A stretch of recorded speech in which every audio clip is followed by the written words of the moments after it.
Gentlemen,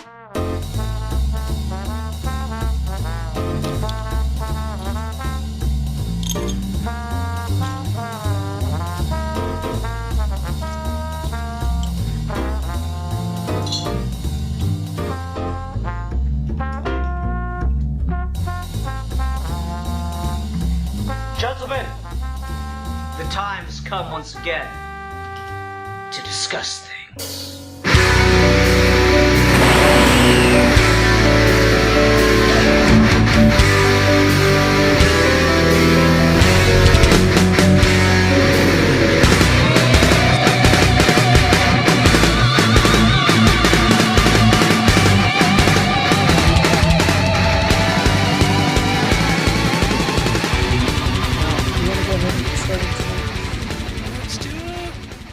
Hi everyone, welcome to another episode of Geeky Gentlemen. I'm Sid Part 2, joining me today is... Steve Baxi. Indeed. We're here today for a New Year's special. This episode's going up on New Year's Eve, so happy New Year's Eve to everyone. I hope you had a decent, a wonderful, a grand 2023, and I hope you're in for just an absolute shit fucking 2024. I just fucking all of you to suffer... And then it's just garbage.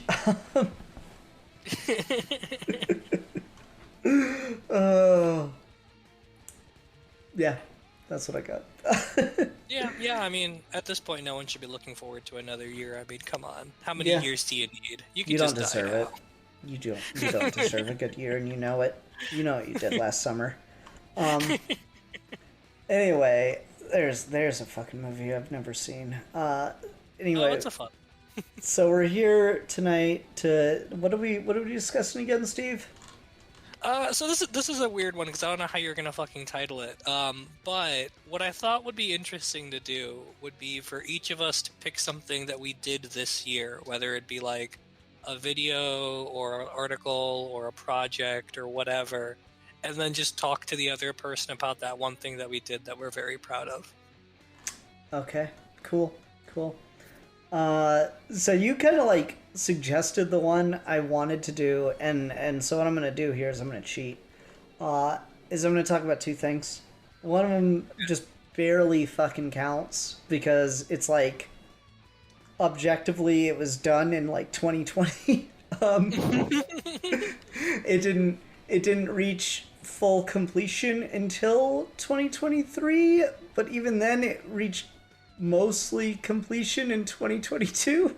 And that is the DBDC Bombshells series. That one was just really special to me, and we can get into the reasons why as we go here. But I just fell in love with the chance to write that. It was a very therapeutic thing because a lot of it was written, like I said, in 2020 when Trump was still in office. And it was just a chance to kind of put the Trump chapter of my life in a little box, and hopefully I'll be done with it forever. I did wish all of you a terrible 2024, and that includes him. Well, there's a number of states now where he's not on the ballot, so maybe that'll prove something at the end. I've basically stopped listening or paying attention to the news because I just can't deal with it right now. No, that's fair. It's all awful.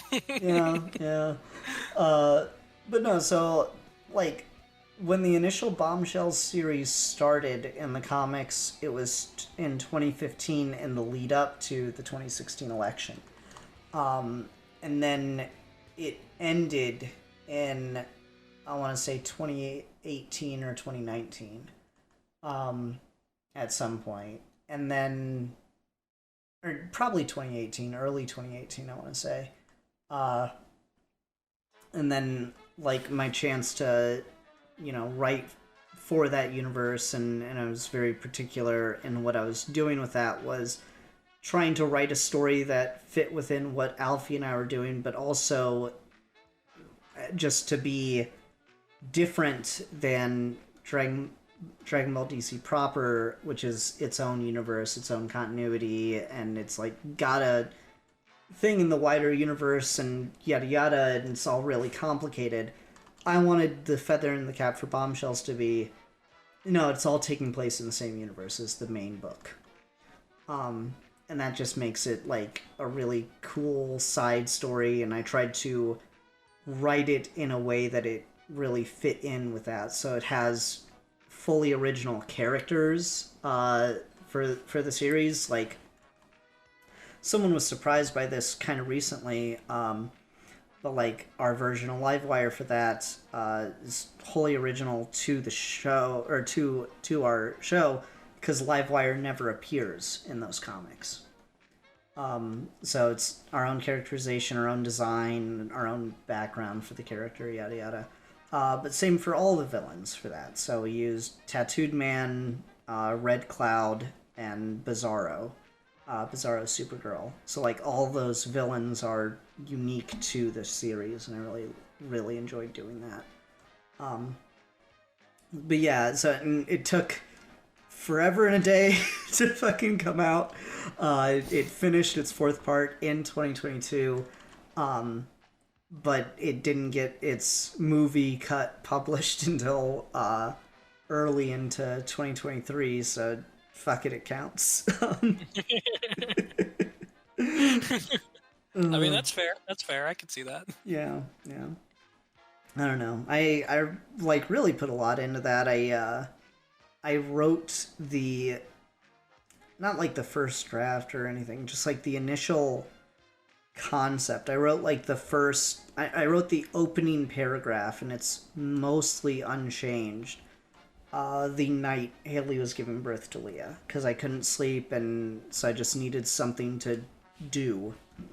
So I just started typing that out on my phone while we were waiting for while Haley was starting to be induced for labor and stuff. And so that was, just like it has a really special place in my heart because of that. And it's just, yeah, it's the best thing ever. And people that like it was a very frustrating time as it came out, because like almost immediately started dealing with a lot of backlash just because of the nature of the choice of making characters gay, which, I mean, again, Jesus fucking Christ, watch Dragon Ball Super and tell me Kale and Caulifla are not the gayest fucking girls on the planet. It's just stupid. And, I got to work. I made a good friend out of that. The artist, Emmy, and her girlfriend that were big fans of Kale and Caulifla, and they ended up helping with the designs and stuff for that too, and that was really, really cool. So it's just a good fucking time. I really look back on that, and that's the thing I'm just the most glad we did, and it like left itself open for more, and there's like part of me that wants to go back and do it, but realistically I don't know if we ever will, just because of, unfortunately, it didn't get as many views. But it's kind of like I'm okay with that, just because it's like the most self-contained. Those 4 episodes are really all it needed to be. It never needed to be more. I would have loved to get the chance to do more, but I don't really need to. And that's just, really important, really sweet to me. So, yeah. I don't know if we'll continue talking about it or not, but that's kind of where I am. This was the other problem with your topic. I can fucking jerk myself off all day, but at a certain point, it's just not going to be interesting to hear. Well, ideally what we would have done was share each other's ideas ahead of time so that we could both like watch or read them and then talk about them together. You mean you didn't watch Bombshells? You fucking betrayed me. No, I did. I did. But I didn't rewatch the movie cut this year. I just watched the episodes when they came out once every 6,000 years. Yep. Oh, So the memory's kind of fuzzy, but no, we can keep talking about that one because I do have questions about it. Because what exactly was the process of wanting to come up with that specific concept for what you and Alfie were doing? Because was that just something you had going in the back of your mind? Was it a pitch? Was it like just something you started writing for fun that you then pitched to the guy for fun? Kinda, sorta. In writing the saga previous to it, we were like, okay, what's like stuff that Goku can just do across the universe and whatnot. And one of the things that came up was the idea of meeting a fifth dimensional princess and asking to get sent back to Earth, and then it just sends him to the wrong planet. Like one Earth is as good as another from that perspective. So it just sends him to another Earth, and it's just like, and then it's just gonna meet another version of Kakarot, and kind of talking like, oh, can it be fucking like Caulifla? That'd be so funny. And like, wait, can it be the Bombshells version of Caulifla because she just fits so well in that universe? Kind of going back and forth, and just one night talking with Alfie about like what would a good design for her be, and like what's the concept of how the Bombshells characters are designed and work. And it's like, well, it's basically like their job or occupation is the model for their clothing. And it's like obviously very pinup artist styled versions of those outfits, but that's kind of the things. It's like, okay, what does Caulifla do? What does Kale do? And it's like, oh, well, she's a gangster and she's got a bodyguard. It's like, fucking Zoot Suit Riot, baby, let's go. And it just works so well because, like, you know, Caulifla in the show has, and people have like ripped on this, but I mean, it does make sense from like a fighting perspective. Caulifla's just got fucking baggy ass genie pants, and like the baggiest pants you could wear would be that of a zoot suit. You know, they're just so big. Like, I remember I needed a zoot suit tailored at one point in time, and I went to the tailor and I put on the thing, and he just goes, "Oh, they're massive." And so that was like the design was a part of it, and I just kept thinking of like where I wanted things to go with it. And you know, initially we were gonna start with them already married, but I just got the idea as I was writing it of like how I wanted the series to end, with a proposal and a Super Saiyan transformation all wrapped up into one. So it's just such a fun idea, and of course people fucking hated that too, because Super Saiyan's only ever supposed to be about anger. And like, you know, it's funny in retrospect with the like complaints that Dragon Ball Super got about the tingly back thing, even though it's related to like chakras and shit. So I was like, all right, I mean, fair, because it does just kind of come out of nowhere and it does feel maybe a little too easy. So why not? We'll go a little bit harder with it and actually like pepper out what the transformation means. And to me, Super Saiyan isn't a transfer of anger or anything. It's more about like reaching a stage of self-awareness and enlightenment.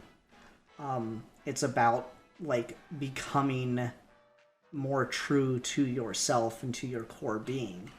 And so that was the chance to do that. With Caulifla, it's like you can just like actually be vulnerable, actually admit that you care, and not in a way that's like lustful, or not in a way that's too in a way that is vulnerable, is what would unlock that kind of power for you. Did you also want to do more of that stuff, like going Super Saiyan from that specific emotional place? Because not that the anime is bad about this, but the anime doesn't make as much overt as you'd want them to make overt. Mm-hmm. And you very much are of the opposite philosophy of like, if you can just spell it out, we will just spell it out. I mean, not in a bad way, obviously, but you know what I mean.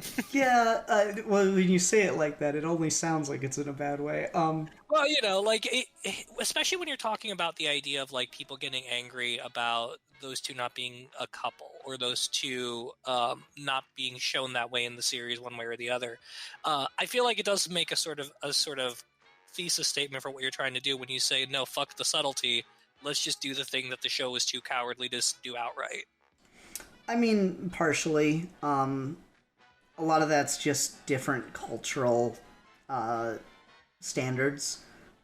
Japan, like, will have entire industries based on, you know, male love and stuff, but they, God forbid you ever actually show it or talk about it in like a mainstream way. It's very weird hang-ups on sexuality within that culture, so I think they kind of get away with the best that they can when they feel like it. And so for me it was just a matter of, nah, this is clearly what they are, so let's just lean into that, and it's the universe that just fits it so well, where like everybody gay, like to a point where I even like have some of the gay ships in there where I'm like, nah, I don't like that one. Like I don't like Lois Lane and Supergirl in Bombshells. That's not a ship I care for.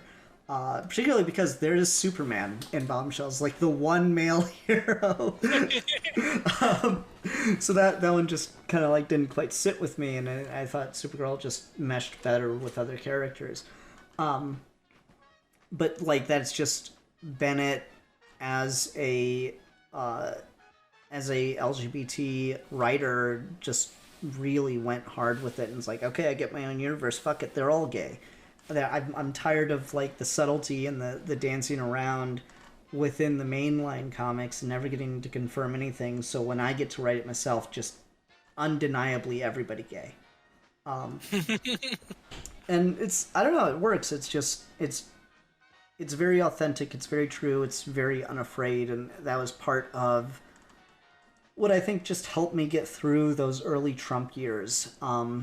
Because that was just such a hard time to see things that legitimately, I never thought that like racism didn't exist anymore or anything, but I just didn't think it had the power that it once did. And then to come to this crashing reality of, oh no, it does, in ways that you were fully unprepared for. So to see something be just that unafraid, that unabashedly true to itself, but also to speak so profoundly on such like big emotional things. Like Bennett kind of gets trashed for this. I remember seeing a page from an X-Men comic she wrote got like kind of hung out to dry at one point, because it's just like, it's like one character's got a hand on the shoulder of another character at the bottom of the page, and then the whole page above them is just text. And like, so Bennett just has this tendency to soapbox, and fuck it, I love soapboxing. So it was a cool chance to get some soapboxes in there and get to like write my own thoughts on it. And that was honestly one of the big like fundamental premises of the story, is not to focus on the girls being persecuted because they are gay, but instead to focus on it as an immigrant story and dealing with the like extreme racism and just bigotry of the age. Like, we look back on the war years as this golden era, could do no wrong, but like, no, I mean, the civil rights movement came after the war. Like, so ipso facto, all the terrible things that happened in the 60s were commonplace practice in the 40s. I just reminded of that one fucking Captain America comic where he comes back, he's like, no, I'm not saying Black Panther shouldn't be on the Avengers, I'm just saying he should have his own Avengers team. Like, yeah, if you fucking like froze a dude from the 40s and just thawed him out in the like 21st century, he's gonna have some regressive ass views. That's just kind of the nature of people. And so to kind of backdate that and like just deal with the realities at the time, to do a little bit of like fun history nerdism, because episode 1 has Lucky Luciano, who was the actual kingpin of crime in New York in the 40s, and he made a deal with the United States government to basically watch the docks for Italian and German spies and keep that shit out at any cost. And in return, the American government would turn a blind eye to a lot of the gun smuggling and crime and shit. And I'm like, that's just such a fucking perfect story. So I just move in and have my character, or my interpretation of Caulifla, like take him out episode 1 and then just, well, fucking all right, you're the boss now, then you're gonna do this for us. And it just seems like a very Amanda Waller thing to fucking hand over to mix, the fake history with real history. Was just something that Bennett really liked doing in Bombshells. So again, just everything about that was fully intended to be as if it was coming out in the main book, and written in the same spirit as Bennett was writing it. So I always had a lot of fun just kind of looping those things together. Yeah, I mean, it sounds like it. You were very, very proud of that series. Oh, super proud of it. And and again, it did kind of hurt when it didn't do as well view wise. I mean, I say that, but it's actually besides DBDC proper, it's number 3 of the most viewed series on the channel. So, it's not for nothing. It's just the heights that one series has gotten off to just been completely overshadowing everything else, so it makes it feel, and at times I've felt self-conscious about it. I'm I felt like it was a failure, but it really wasn't. Again, it's mainline DBDC, Norse Gods, and then Bombshells. A couple of the other videos have more views but don't have the drop off from episode to episode is way worse. So, it is what it is. And it's also just, fuck it, mine's better written than those. You said that was the first thing. What's the second thing? Why don't we go with yours and then we'll talk about the second thing for me. Oh, okay. I was just curious, because you said that the full movie version came out in 2023, so it's more of just a in hindsight kind of thing. I guess for me, I did a lot of fun stuff this year. I mean, I feel like it's been a pretty good year overall, just personally, so I haven't had any major complaints. But I've been doing a lot of writing over the past couple years on comics, and it's been a really fun experience because you get to read so many things early, and you get to read things that you normally wouldn't see outside of the big 2 superhero range. So because I write reviews for Comics Beat, they already have specific designated people who talk about Marvel and who talk about DC. So the only reviews I can write are usually image books or Fantagraphic graphic novels or stuff coming out from cartoonists and stuff like that. So I always get the artsy highbrow shit, which is a lot of fun for me because it's not just superhero comics. But the review I think I wrote this year that I'm most proud of is the review I wrote for 20th Century Men, which is I think the best comic of the year and one of the best comics published in the last 20 years. Jesus. It's so good. So that normally a review would be anywhere from a 900 to 1200 words. It's usually just a short going through the major ideas and good thing, bad thing about the book. But the one I did for 20th Century Men was somewhere between 2,000 to 3,000 words. So it was several times the limit of what we normally have.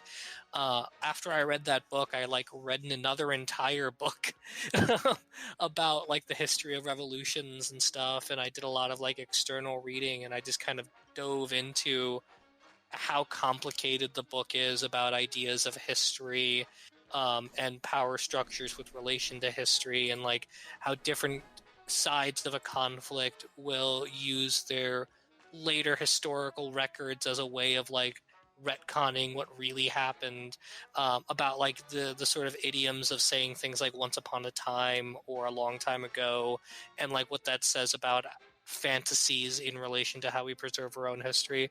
And I was just really, really happy with that piece. That one got more traction than what I normally write does, and it was a book that I haven't stopped thinking about since I wrote about it.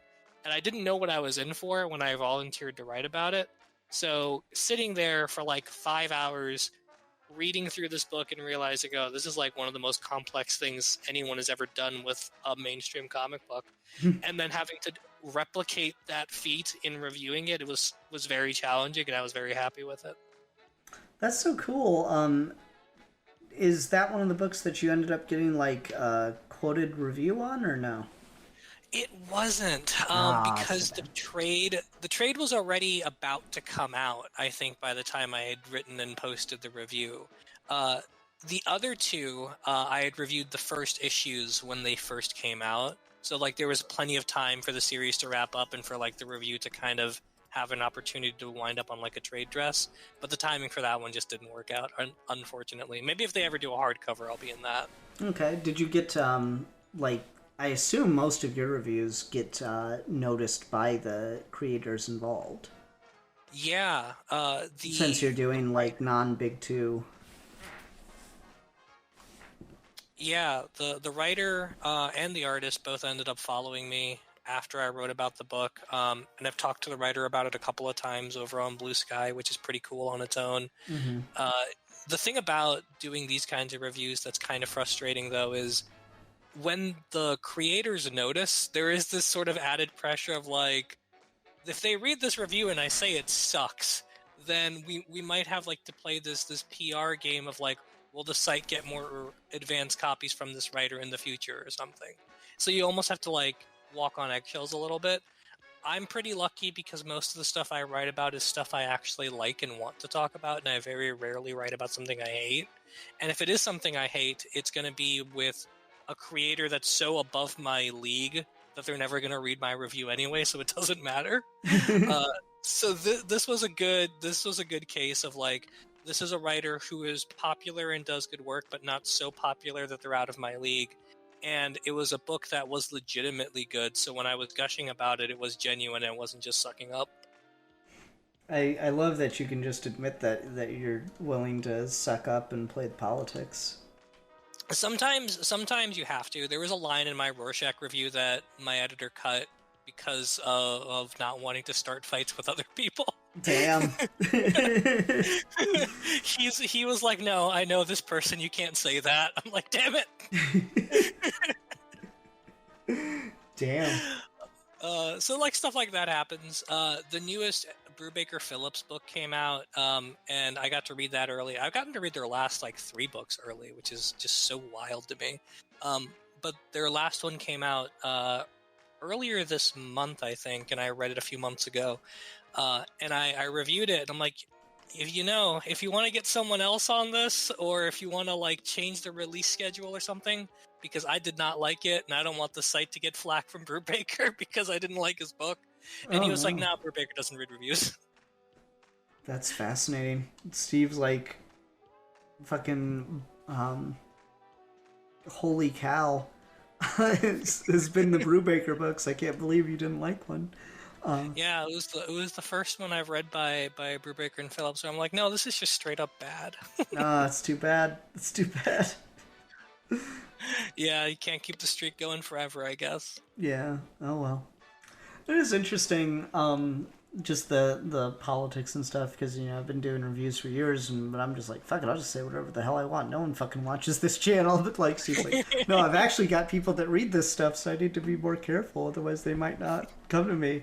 Like, nah, this is why you're not a high school mean girl. You don't know that if you just say negative things, they'll want to come to you more to try to like, not everyone is seek a Zack your Snyder approval. or Scott Snyder. You don't know that. You don't. You think you know that, but you're wrong. Deep down, they all just read every review. People that say they don't read reviews read the most reviews. I have been told that because there's a few people whose work I've reviewed that never interact with any of the posts, and some people say like, oh, they just never read reviews. But then other people be like, no, they do. They just don't say anything publicly about it. Which I think is the smartest thing to do. Like, if you're... Yeah. Because, like, I fucking dealt with that when we were doing the fan film reviews, and there was that asshole Blinky 500. I'm like, we talked about his fucking Johnny Bravo fan film that was really just a Rick and Morty fan film. And, like, we were mostly positive about it, but, like, how you get when you're doing a review, it's easier, especially off the cuff, to, like, focus on the negatives and talk about what could be improved or whatnot. and then he just like got into like a fucking 20,000 long tweet argument with me about how I should have just been asking him questions about his film before I did a review of it, and how I like basically saying that I reviewed it improperly. And then after that discussion, I was like, "Fuck it, I'm never talking about your shit again." Like, Jesus Christ, asshole. Yeah. I mean that's sort of like extra step with creators that are so at the forefront. I feel like just kind of poisons the well. And I mean, comics especially are really bad for this because comic book writers and artists, with very very rare exception, are like not famous. They're just like normal people that you wouldn't recognize on the street, and so they always have to advertise their stuff like really hardcore on things like Twitter and Facebook. So like if a review comes out, they're going to be engaging with it, and like that level of distance between the audience and the creator just isn't there with comics, which makes it really frustrating because some people like Scott Snyder will just hound you forever and ever and ever if you don't like his work. And then while at the same time he's doing that, he's also just keeps pumping out books that are just designed to like do really well sales wise for a couple of issues, and that's it.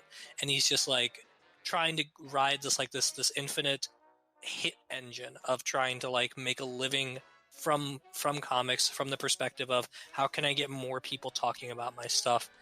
And it seems like it's almost entirely like financial anxiety driven, even though you shouldn't have that at this point. But it gets really kind of daunting. And then you have like other creators here and there who are just like super chill about it, and will even like comment on the reviews that you write. Even people like as big as Grant Morrison will like take the time to like sit and read reviews and talk about them and stuff, which is really cool. It's so funny because it feels like the written review gets a lot more traffic than the like video or podcast review does, which you think would be kind of the opposite because you know that they're just one is designed to get more eyes on it. I think I think part of that is it's really hard to take a snippet out of a video essay or a podcast review because you have to like physically transcribe it, versus a written review where you can literally just screenshot it. But the other thing too is I sort of feel like being able to skim like a 1,200 word review in the course of like 5 minutes is just like a more efficient way for people to get the general idea of was it good or bad versus listening to like maybe a more nuanced like hour-long conversation. And there's like different merits to both, but I think the other thing too is like a review by that necessity has to be more like to the point and efficient, and it has to articulate what it's saying in like a really really clear way because you know it's going to be taken out of context in a way that you don't necessarily have with videos, where someone really has to like sit there and do the editing and the work to transcribe and take something out of context if they really want to, versus like if you just phrase this sentence wrong, someone is going to snip it and post it on Twitter. That's true. Yeah, I don't know, but that's a little ethereal compared to the comic itself and the review itself. What else about this was just kind of transformative? Like you say that you worked on writing this as a challenge to make it as good as the comic itself. Do you feel you succeeded in that? Or are you really like you're obviously very proud of the review? Like, what about the writing in this made you feel like you're really challenging yourself and doing things differently than is typical?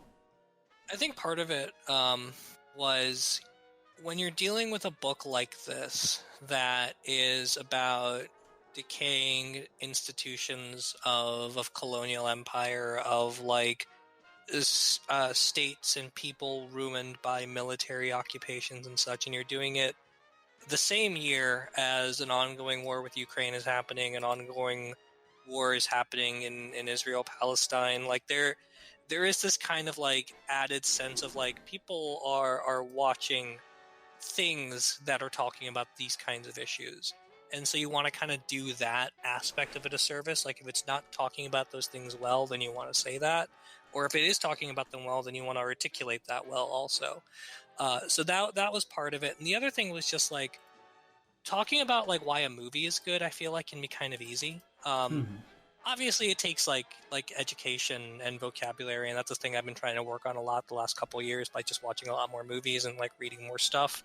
But like when you like break it down, like at the end of the day, talking about like editing and pace and dialogue and acting, like the sort of like general catch-alls of what makes a movie good, everyone sort of has an intuitive understanding of that, and it's just like the more high level you get, the more like nitty gritty you can get about like camera movements and cuts and stuff. With comics, I feel like it's a little bit harder because what is a good panel layout? What is good lettering? What does that mean exactly?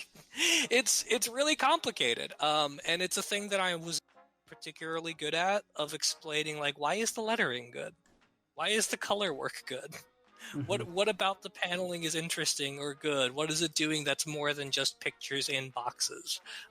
What's going on with the eye lines? What's going on with the art style of the color choices and stuff? Seeing a book that was getting a lot of praise for those exact things, and then kind of like forcing myself to sit down and say like, what exactly are the nuts and bolts of these choices that make them interesting or make them work well within the frame of what the story is trying to talk about, and try and like isolate a specific part of the craft to then like talk about in a more general way. That was part of what made it really challenging. I don't think I wrote it nearly as well as what the comic is ultimately, and I feel like I could write it better now. But I do feel like I got better at writing these things just from having to do this specific thing. In the comic, I think it's like 6 issues long. I forget if it's like 6 or 7, but in the 4th issue of the comic, there's a big battle. There's a big conflict because essentially the premise is there is a Russian super soldier, and then there's the American president who used to be like a Captain America type super soldier. And the two sides are waging a war. And in issue 4, the two armies attack each other, and it's just like the big battle issue. But the interesting thing about the issue is there's very little and almost no dialogue in it. And what you're seeing is you're just seeing images of the battle, and every dialogue box is a fake book written in the future talking about the battle that you're watching. So like, it's really, really fascinating. So like you'll like little bits and pieces of like, here is the private journal of the general talking about the battle. Here is there's literally like so many satirical titles. Like there's like Scripted People, Memoirs of an Intelligence Officer, talking about like how the president did it. Then there'll be like other people who lived in the country as the battle was happening, talking about the importance of the battle. And you're getting like those 3 perspectives all in hindsight while you're watching the battle in real time. And it just blew my mind as I was watching it. And so I just felt like when I was reading that, like, I had to explain this. I had to talk about what about this is so interesting. And that just kind of snowballed from there. Yeah. It sounds like a good fucking time. Yeah, I enjoyed it. This would be something I'd definitely be interested in getting into if you wanted to pick it for an episode or something down the line. Yeah, I'd be down. The comic, not your review. I don't want to get so fucking meta that I sit here and I review your review of a book. The comic is really, really good. If you like alt history stuff, if you like stuff that's very sort of like political power dynamic heavy, it's really good for that kind of stuff. The sort of pitch for it as a series is like, it's an evil Superman story, is like what you say to get people in. But at the end of the day, it's not about evil superheroes. It's about evil superpowers in the literal political meaning of the word. So like it has these characters who are superheroes in a certain context, but they're just represented as a super powerful nations. And they kind of run the gamut of like everyone from people in costumes up through people in uniforms. The big battle issue is really interesting because the American Army is like a special unit called the Suicide Cowboys, and it's just a bunch of dudes dressed like football players. And like the level of satire and parody there is so good. Wow. Wow. But it's a really good fucking book, so I might pick it in the new year. Yeah, definitely, definitely. I'm really glad you're proud of it, and then it's something that's been so surreal, and I'm so fucking proud of you. Every time you've like talked about these reviews getting a lot of traction, and again, you and I've like talked about just how fucking crazy it is that like quote from Steve Baxi is on the back of like certain trades and stuff that people can buy in stores now. That's so fucking crazy to think about. Yeah, dude, go pick up the new volume of Aquaman Andromeda. I'm on the that book. It's so fucking cool. How fucking funny would it be if I got that and then just held on to it until I get to see you again, and I fucking had you like sign it. It's like, here's God, my it'd be signed fantastic. copy of Aquaman Andromeda. Oh, is it the artist or the writer that signed it? No, it's my friend Steve. His quote's on the back. The sad part is it doesn't even have my name, it just has the website's name. I know, that's so fun. But we know the true meaning behind it. And right now it's comics. One day, movie trailers. One of these days, for sure. It's inevitable. Yeah. All right. So what's your second thing? Okay, my second thing. I need to do some finagling real quick, so give me a sec. Entertain the people while I finagle stuff off my desk here. Alright, so now that Ian's gone, I want you all to know that he's a jerk, he's awful, he's so mean to everybody, and he's so manipulative and abusive, and it's just not fair. And, oh, hey Ian! I can still hear What's you. up? I'm not leaving What's the up? room. Alright, well, while Ian's getting settled, I'm just going to talk about football, because the Chiefs lost this weekend, and it's so fucking funny watching Travis Kelce and Patrick Mahomes get so fucking pissed every time they lose a game, even though they played like absolute dog shit. So, I mean, whose fault is it really when you fuck up the snap, right? Whose fault is it really when you throw 2 interceptions? Damn.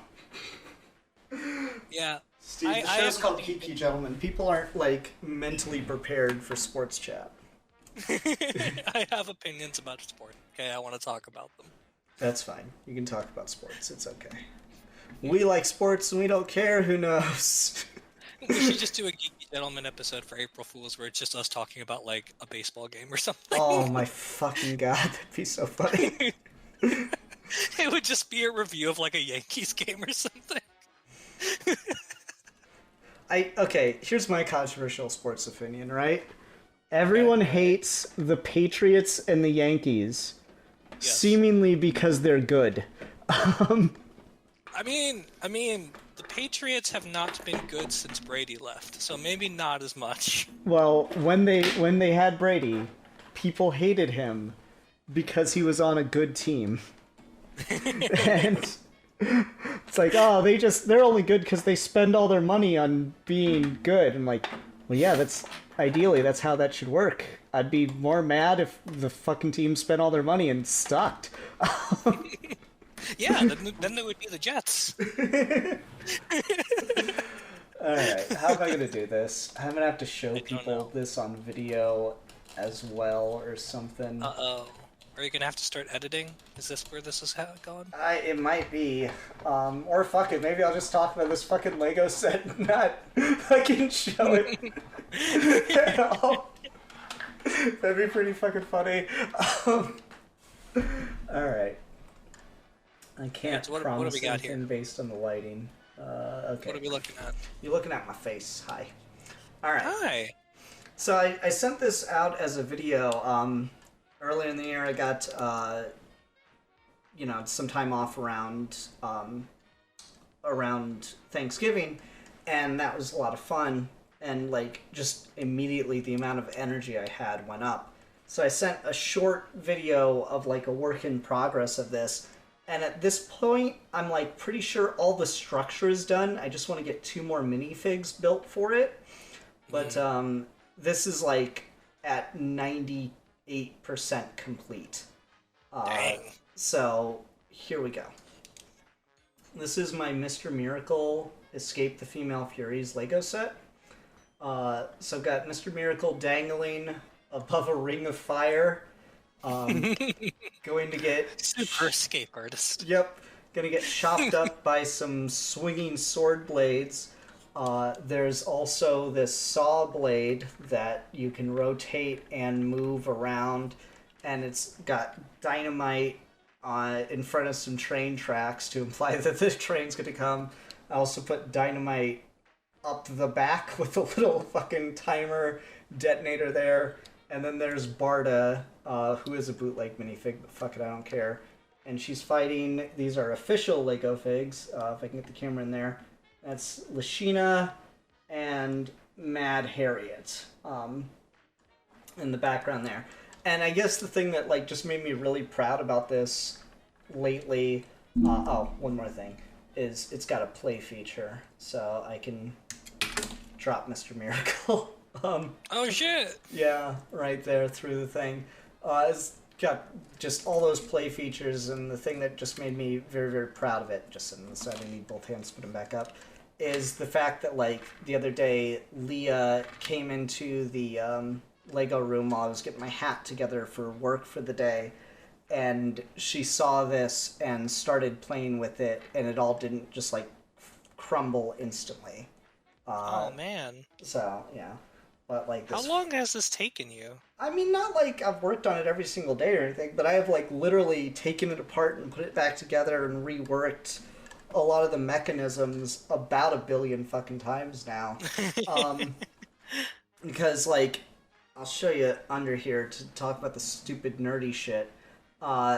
So, you can see the mechanism that controls the saw blade is connected on these rotating plates on this very long plate to get the saw blade out there, and that's actually built into the structure of the upper platform. So I had to really like find a way to just strengthen the hell out of that, because otherwise it wanted to keep falling as you were pushing on the release mechanism for Mr. Miracle up here. And I went through 1 billion things of trying to do, like, bars and everything until I just decided to go with bricks and this little stud shooter drop mechanism for him. The Ring of Fire is such a cool fucking technique. I really dig that. So I'm still geeking out about that one. And then it was so cool to get the Lashina and Mad Harriet minifigs and get them integrated into the build.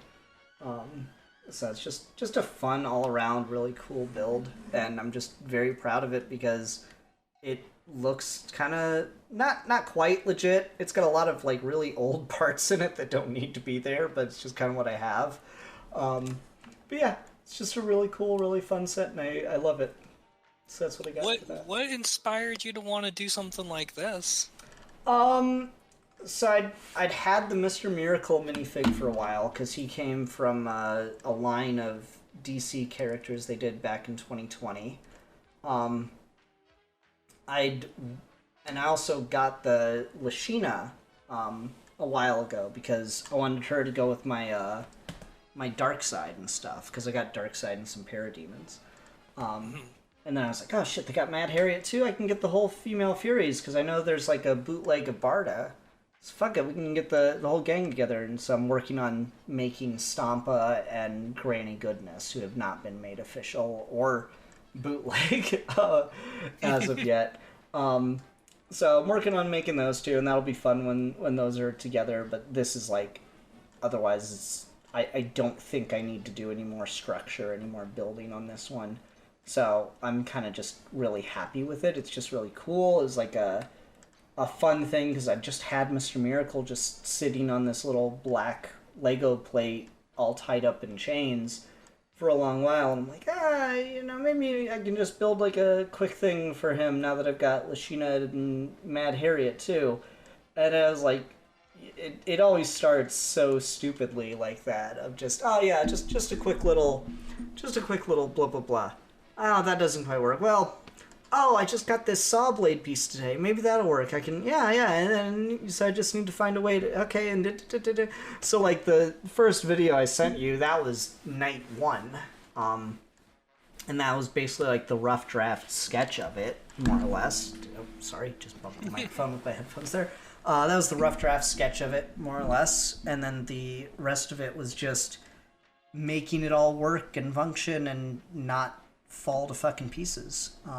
And so, like, the funny thing is the train tracks were added, one, because that's just hilarious to think about the fact that I could, like... If I had a train set up, I could just integrate this set into that at this point. But more so, the train tracks were added to add stability in the front.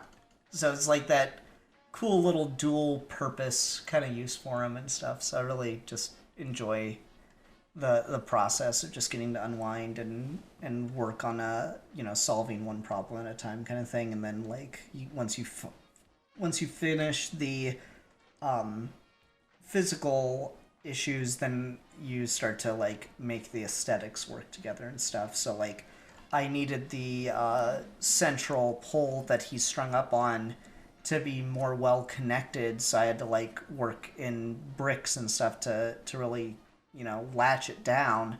And so instead of just putting a bunch of random bricks and having it be this massive brick structure, I was like, oh, let me add these clip pieces because I've got these little dynamite pieces, and that just keeps adding to the bit. Mr. Miracle, just the more like ridiculous and over the top the escape, the more it fits the character. So, you might see a magician do one of these stunts, but not all of them together. Yeah, I mean, that's the thing about it that I feel like really puts it at home in a Lego set, is that a super escape artist just escaping the most convoluted Rube Goldberg machine-style death trap is just, like, in the nature of the premise. So, like, why not just add, like, a train, saw blades, ring of fire? I mean, it's basically everything you'd see in a Jack Kirby comic. Yeah, exactly. So it was, like, just a fun premise to get to run with and keep building on to, and just gives me, another little side project to work on. This wasn't something that's, like my Green Lantern mock is just over a decade of work now at this point, of just, not like every night or anything, just, oh yeah, I could get this and I could build this little thing and add this to the Green Lantern mock, and I've put various levels of passion and money into it depending on the amount of passion and time I had. But this was just in a couple nights over the course of basically the last month getting this together. And there's still a couple, like, little things, like, one piece is the wrong color, but it's just the color I had on hand. So eventually I'd switch that out and yada yada, but nothing that wouldn't make me feel like it's like I said, about 98% complete right now. It also sort of feels like it's kind of a living project where, like, whenever you have an idea for another element of a death trap, just because of, like, the pieces you have lying around, you can always add to it. Shut up, Steve.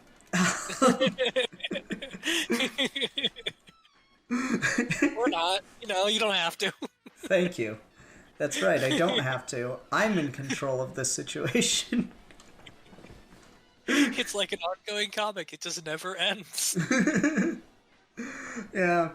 I don't know, it was fun because, like, initially if like I were to go back and play the original video, like the thing that he's sticking up on is just like a little Technic axle.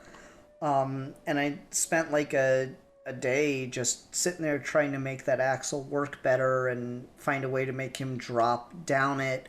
Initially, like, it was, you had to like physically move him up and down it, and then I was trying to find a way to get it so I could just like get a quick release, and that, like, I finally found a method that would allow me to do a quick release, and then when I did it, the weight of Mr. Miracle hanging off the end of the piece just made it self-stabilize.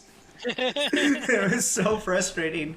So I had to, like, completely abandon that and go to this brick-based stack and yada yada yada yada yada.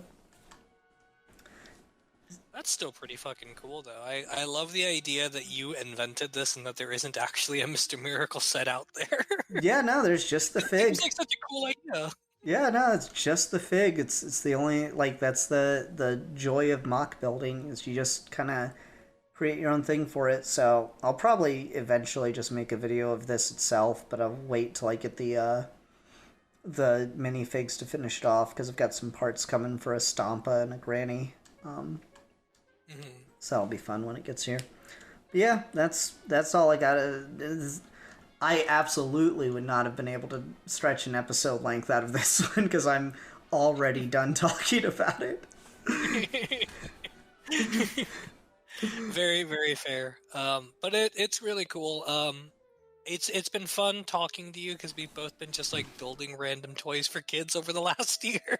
Yeah. Really, really interesting experience to just have someone to be like talking about fucking super glue and like model building and paint adding layers and shit. Oh, absolutely. And it's such a fun hobby. And like, I think the reason I never, or I ever got out of Lego is more just expense than anything. And well, now I'm rich, so it's fine. What do you mean Leah's going to want to go to college? It's fine. She'll have Legos. Honestly, it's a more sound investment than gold. Some of your minifigs, man. Wait 10 years. You'll be able to legit, go to college on those. Legit, though. But then I don't want to get rid of them, so that's the problem. Something I was thinking about the other day, and maybe this is getting too zen or too existential, but I really like building furniture. I've just always enjoyed that as a thing, and part of it is just like the puzzle solving of it, but also just like the idea of like having a bunch of pieces scattered across the floor and figuring out where they go and following the manual and stuff. Like that sort of like really organized like 2 hours of your life where everything is just like step 1, step 2, step 3. It's like it's a really nice kind of out of body experience, and I enjoy it. And that's part of why I enjoy building models too, of just like that slow, steady process of like, here's step 1, here's step 2, and it's just like this 2 hour of zen where you can do that. But the other night, after I finished my Blade Liger, I put him on the bottom shelf of my room because I was worried if he fell and he broke, I didn't want his pieces to like scatter everywhere. So I just wanted to like have a cushion immediately there. And I got to thinking about this idea of like, if the final product isn't the important thing, and I just like building the models for those 2 or 3 days that it takes, then them breaking or them shattering or them falling apart is not actually the end of the world, because it just gives me more chances to go back and start like messing with them again. And so like you almost kind of have to allow them to fall or break or go into disrepair, because as cool as it is to just have them sitting there, the fun of it is like building them, and there's just no replacement for that. You can't like looking at it on a shelf is nowhere near as fun as just sitting there and building them. Oh, absolutely. It's way more fun to like go through the process and put it all together, and like that's the joy. Like there's sets that I want for like Lego stuff. They just released a new Shadow the Hedgehog one, and I mostly just want it because it's got Shadow the Hedgehog as a minifig. But it's got his bike, so that's fine. It'll be a cool build. But like I still want some sets, and they come out, and like I still want to keep up with sets to a point because it shows you new ways to use pieces, like just different building techniques, which is really distinct and unique to Lego, or Lego building style toys that I don't think you're gonna get in like model buildings. Like, your what you're talking about there, it's all really zen process, but it is almost always just like click the little pegs into the little holes over and over and over again. There's really no like you can kind of see this is going to build the hair, and it's just these are the way that they have the pieces split up by layer. Whereas like Lego's like, oh, did you know you could take a little peg on the fire pieces and stick it into each other to make a whole chain of fire? That's fucking sick. I need to use that in a build. That's so cool. So making sets to me is more just like about acquiring a certain character, a certain thing, than it is about the finished set product anymore. I just always, I do have a lot of fun just making something completely original in and of itself. But that also requires a different level of like brain engagement. So I'm not like always as game to go hard on that. And then no matter how many times I tell myself, I just want to do this with the pieces I have. I don't want to have to buy anything for this. And the Mr. Miracle set is like really good. Besides the stuff for the minifigs for it, I'm buying like 2 pieces of dynamite. That's it for this guy. So I don't really feel that bad about that because those are like 10 cents or whatever.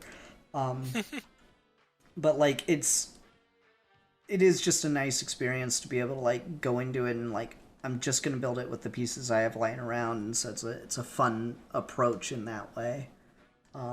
That is like really fucking addictive. We keep talking about you coming out here to spend some time, and so when you do, we're just going to build Legos some night. Dude, I'm just going to like I'd be so down. get the stuff out and like, all right, Steve, what are we making? I would be so down if we just spent like an afternoon building shit. I'd be so into it. So that'd be a lot of fun. But yeah, that's it's a really fun hobby, and especially as like Legos get more and more complicated and different pieces get invented and like different building strategies show up. It's just a never-ending process. oh, absolutely. Like, just sitting here looking at it, like I lied. I actually need a second piece for it because I've got 2 mismatched pieces as acting as little ladders on the sides. But yeah, it's just that constant improvement and refining and just getting stuff together. It was interesting because this is the first time I've done like what are called play features integrated super heavily into a build. Like most of the time I'm just like and it's cool because it opens up. Like I made the Joker mobile and the Riddler copter and like Yeah. a Mr. Freeze semi trailer all last year were different things, and like those are all cool and like look good in different ways, but like Riddler's copter has the fact that you can spin the blades, and I just added a piece that's a rope winch, like they don't really, it doesn't really do anything. It's not really like a toy in any way.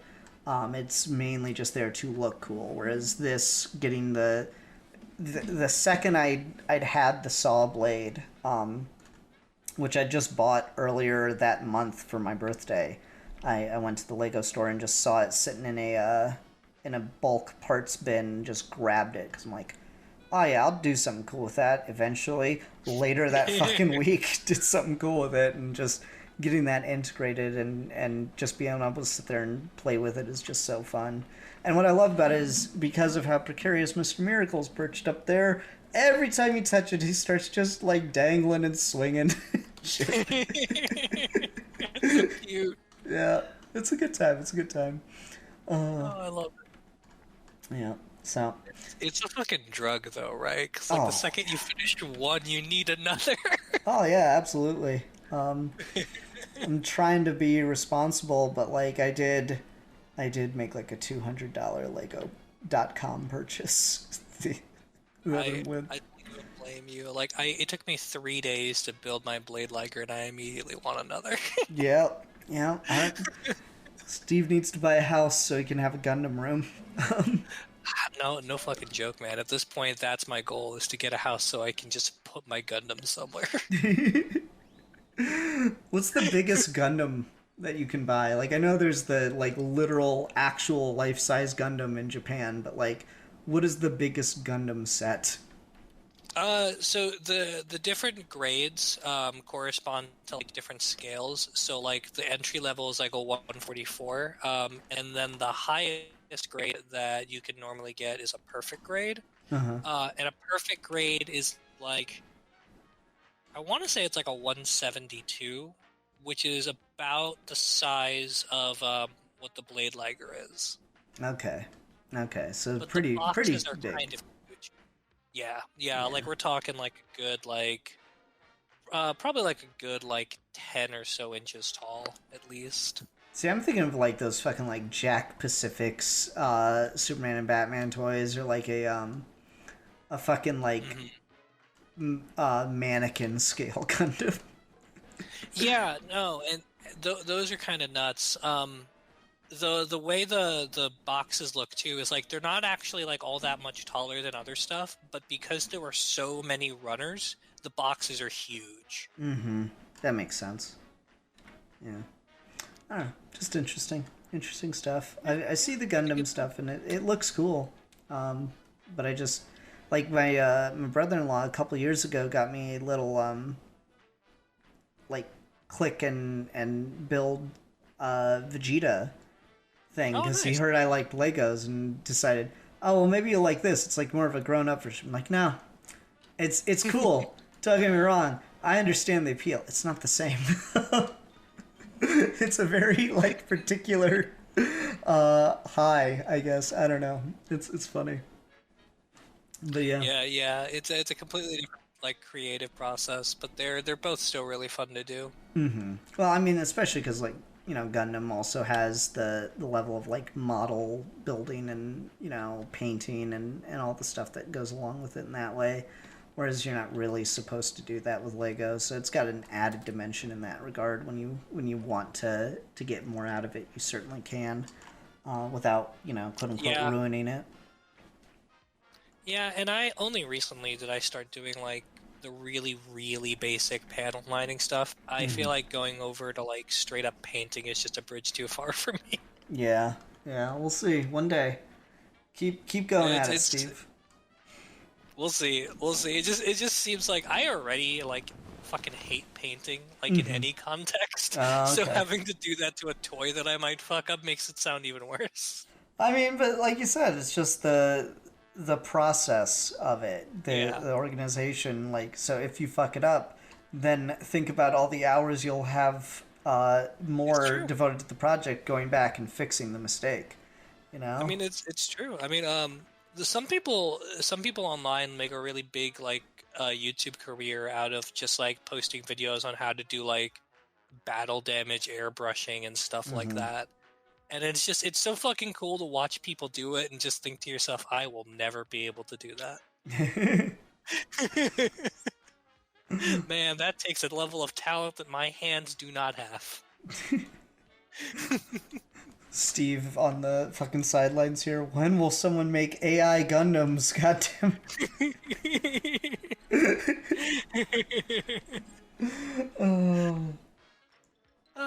It's fun though. I really enjoy it. I'll probably the only one I anticipate buying anytime soon is when the Gundam Maxter comes out in a few months. I'll probably buy that just because it's a really tiny set, and then I'll probably hold off on doing any more until like late next year. Fair enough. All right. Well, I think that's going to do it for this week's episode. This year's final episode of Geeky Gentlemen for the year of 2023.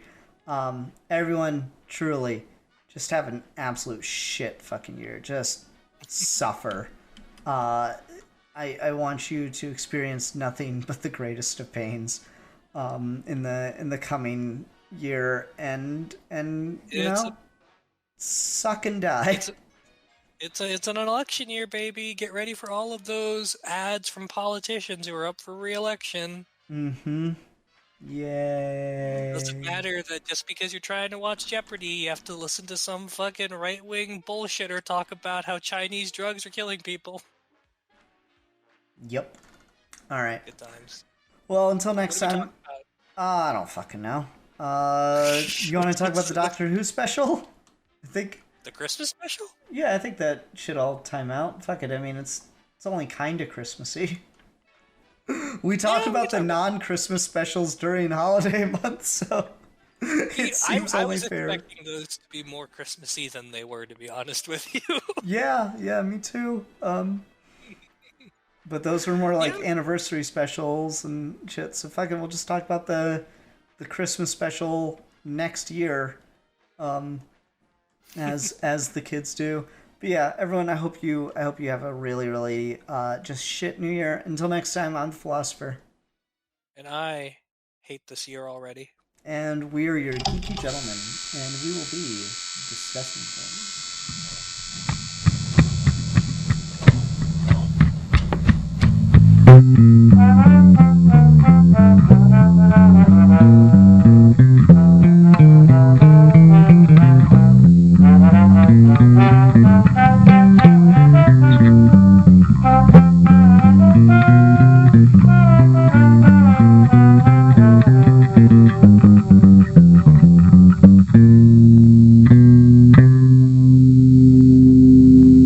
Ho, ho, ho! Merry Christmas!